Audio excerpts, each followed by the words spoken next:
Hey guys, really quick point in that video about endergonic and exergonic reaction. So if we think of endergonic reaction on top here, it's the one getting reactant into a product that has more energy, more potential energy. So you need to use kinetic energy and supply energy in form of kinetic to create those products, right?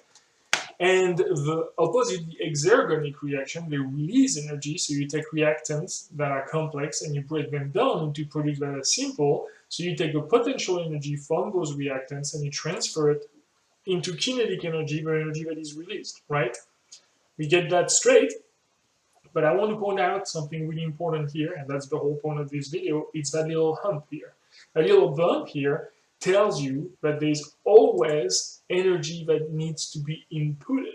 Even so, it's pretty obvious when you do exergonate. Yeah, I'm going to need to input some energy first to break down those bonds between the reactants to create those products, and in the process, I'm going to have a net release of energy that is all the energy released on the bond, that is the kinetic energy that I can harness to do something like attaching a phosphate group to a phosphorus group to the ADP to create ATP and transport that energy somewhere. So I can phosphorylize a molecule, as we'll see in respiration in a minute, in another video actually.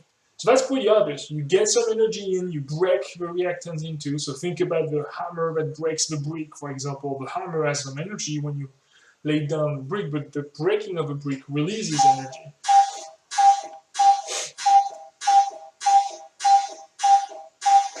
Yeah, it's 10 a.m. this time. So the exergonic reaction pretty makes sense. You input some little bit of energy to get a lot back out. But think about the endergonic. You may think, oh, I'm just going to supply some energy and that's going to be it. I'm taking kinetic energy that I put in to bound those reactants together into a product, right? You still need additional energy here. You need additional energy to do that you don't get back. Remember, every time you go from kinetic energy that you supply to potential energy that you have in your product, you lose some, and that's the amount you lose here. You have to input a little bit more than what's going to be potentially in your products. So think about it of, oh, I'm going to just put those two things together, and if I do that, that would create me some potential here, but you needed some energy to just do that, put it together. And so you're going to lose that out of the potential energy. So there's always some loss, be it endergonic or exergonic, there's always an initial input of energy. In that case, it's really at the initial step of the hump, of the curve, but here it's shown here at the end.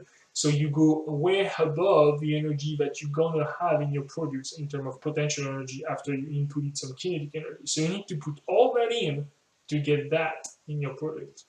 And you need to put only that in to get all that out. But you had to put something in first. And that's all for this short video.